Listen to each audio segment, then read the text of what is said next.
குழந்தைங்களுக்கு பார்த்தோம்னா சளி அதிகமாகும் பொழுது, இன்ஃபெக்ஷன் தீவிரம் ஆகும்போது அவங்களுக்கு சளியோட நிறம் மாறும். ஆரம்பத்தில் வெள்ளை நிறமாகவும், பிறகு அது மஞ்சள் நிறமாகும்.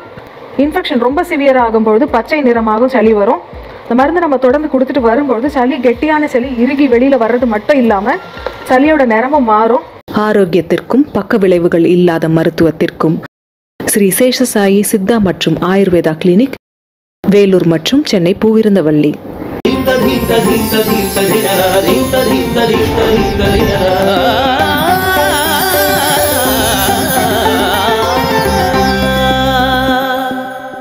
மருந்து டிவி நேயர்கள் அனைவருக்கும் அன்பான வணக்கம். மருந்து டிவி மூலமாக நம்ம வீட்டில் இருக்கக்கூடிய பொருட்களை பயன்படுத்தி எளிமையான மருந்துகள் எப்படி தயார் பண்ணுறதுன்னு பார்த்துட்டு வரோம். அந்த வகையில் நாம் இன்னைக்கு நுரையீரலில் ஏற்படக்கூடிய தொற்று, வீசிங், இருமல் போன்ற பிரச்சனைகளை கட்டுப்படுத்தக்கூடிய ஒரு எளிமையான மருந்து எப்படி தயார் பண்ணுறதுன்னு பார்க்கலாம். இதற்கு தேவையான பொருட்கள்: சுக்கு, மிளகு, திப்பிலி, ஏலக்காய், கடுக்காய், வாய்விடங்கம், சீரகம், தேன், பனங்கற்கண்டு. பனங்கற்கண்டுக்கு பதில் நம்ம நாட்டு சர்க்கரை கூட பயன்படுத்தலாம், அல்லது பனை வெல்லம் யூஸ் பண்ணலாம். நாம் இங்கே சுக்கு, மிளகு, திப்பிலி, ஏலக்காய், கடுக்காய், வாய்விடங்கம், சீரகம் இது எல்லாமே பொடி பண்ணி வச்சுருக்கோம். இந்த பொடியெல்லாம் எடுத்துக்கலாம் கொஞ்சம். இதில் நம்ம சுக்கு பொடி, மிளகு பொடி,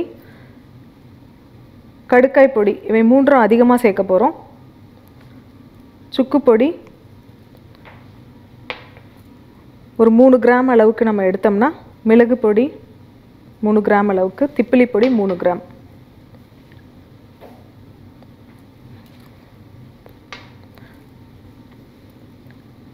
சீரகப்பொடி ஒரு 5 கிராம் அளவுக்கு சேர்த்துக்கலாம்.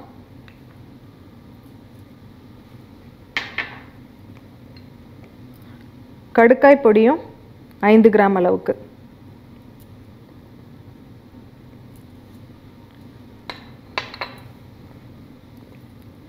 வாய்விடங்கம்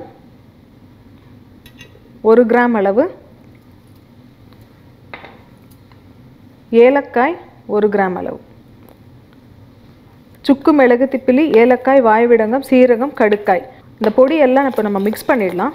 மிக்ஸ் பண்ணிவிட்டு கொஞ்சமாக தண்ணி விட்டு கரைச்சிக்கலாம்.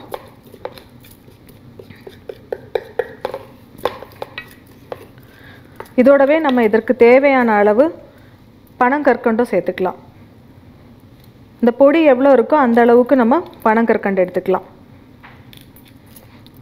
எல்லாம் சேர்த்து ஒரு 20 கிராம் அளவு இருந்தால் 20 கிராம் அளவுக்கு நம்ம பனங்கற்கண்டு அல்லது பனை வெல்லம் சேர்க்கணும். அதுவும் சேர்த்து கொஞ்சமாக நீர் விட்டு நம்ம கரைச்சிடணும். முதல்ல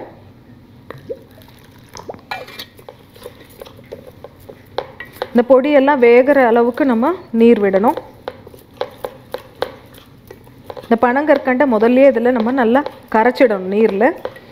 அதுக்கப்புறம் நம்ம ஸ்டவ் ஆன் பண்ணிவிட்டு இதை ஹீட் பண்ணணும். இது நம்ம ஒரு கெட்டிப்பாகு பதத்தில் பண்ணுவோம். லேகியம் மாதிரியும் இருக்காது, மணப்பாகு மாதிரியும் இருக்காது, கெட்டியாக பாகு பதத்தில் வரும்.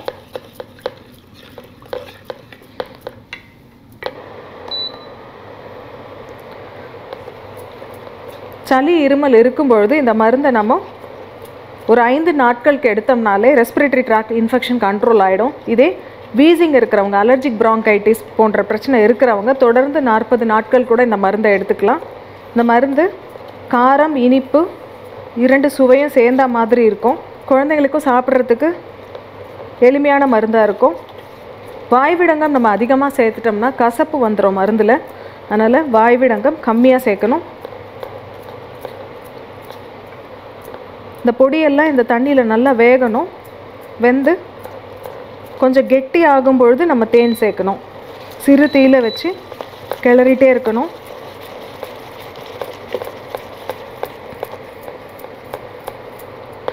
இந்த மருந்து நம்ம தயார் பண்ணி வச்சுக்கிட்டோம்னா 1 வாரம் வரைக்கும் கெட்டு போகாது.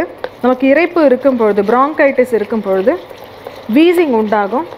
மூச்சு விடும்பொழுது விசில் சவுண்ட் மாதிரி வரும். மூச்சு விடுவதில் அவர்களுக்கு சிரமம் இருக்கும். மூச்சு உள்ளே இழுக்கிறத விட அவர்களுக்கு மூச்சு வெளியில் விடுறதுல தான் சிரமம் அதிகமாக இருக்கும். சுவாச பாதையில் ஏற்படக்கூடிய இறுக்கத்தினால அந்த வீசிங் உண்டாகுது.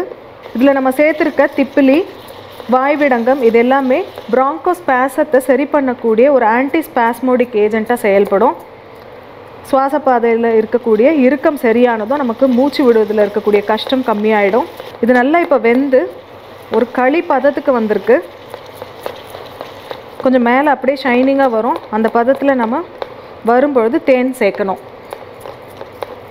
குழந்தைங்களுக்கு பார்த்தோம்னா சளி அதிகமாகும் பொழுது, இன்ஃபெக்ஷன் தீவிரம் ஆகும்பொழுது அவங்களுக்கு சளியோட நிறம் மாறும். ஆரம்பத்தில் வெள்ளை நிறமாகவும், பிறகு அது மஞ்சள் நிறமாகும். இன்ஃபெக்ஷன் ரொம்ப சிவியராக ஆகும்பொழுது பச்சை நிறமாகவும் சளி வரும். இந்த மருந்து நம்ம தொடர்ந்து கொடுத்துட்டு வரும்பொழுது சளி, கெட்டியான சளி இறுகி வெளியில் வர்றது மட்டும் இல்லாமல் சளியோட நிறமும் மாறும். இப்போ நம்ம இதோட தேன் சேர்த்துக்கலாம்.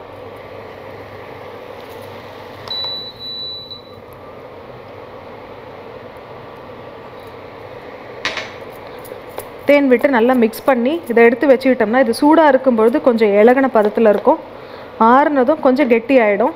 இந்த மருந்தை கொஞ்சமாக எடுத்து நம்ம கையில் உருட்டிட்டு வாயில் போட்டு உமிழ்நீரோடு சேர்த்து அதை சப்பி சாப்பிட்டுட்டு வரும்பொழுது நமக்கு தொண்டையில் இருக்கக்கூடிய இறுக்கம் கம்மியாகும், மூச்சு விடுவதில் இருக்கக்கூடிய சிரமம் கம்மியாகும், சளியை கரைத்து வெளித்தள்ளக்கூடிய ஒரு எக்ஸ்பெக்டரண்ட்டாகவும் இது செயல்படும்.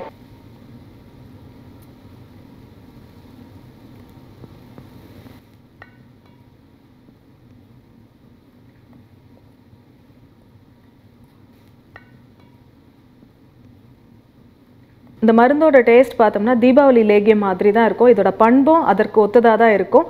ஏன்னா தீபாவளி சமயத்தில் நமக்கு உணவு நல்லா செரிமானம் ஆகணும் அப்படின்றதுனாலையும், பட்டாசுலேருந்து வரக்கூடிய புகையினால் வீசிங் ஏற்படக்கூடாது அப்படின்றதுனாலையும் தான் நம்ம அந்த லேகியம் எடுத்துக்கிறோம். அதே போல் தான் நமக்கு மாந்தம் ஆகும் பொழுது, குடலில் சரியாமை ஏற்பட்டு மாந்தம் ஆகும் பொழுது சில நேரங்களில் அது கணையாக மாறுறதுக்கு வாய்ப்பு இருக்குது, வீசிங் ஏற்படுறதுக்கு வாய்ப்பு இருக்குது. ஸோ அதனால் இது ஜீரணத்தையும் சரி பண்ணக்கூடிய மருந்தாக இருக்கும். அதே போல் ரெஸ்பிரேட்டரி ட்ராக்டில் ஏற்படக்கூடிய இன்ஃபெக்ஷனை கண்ட்ரோல் பண்ணக்கூடிய மருந்தாகவும், வீசிங்கை கட்டுப்படுத்தக்கூடிய மருந்தாகவும் இது இருக்கும். நேயர்களே, நாம இன்னைக்கு சளி, இருமல், வீசிங்கை கட்டுப்படுத்தக்கூடிய ஒரு மருந்து எப்படி தயார் பண்றதுன்னு பார்த்தோம். மேலும் இது போன்ற தமிழ் மருத்துவ குறிப்புகளை பற்றி தெரிந்து கொள்ள மருந்து டிவியை தொடர்ந்து பாருங்க. நன்றி, வணக்கம்.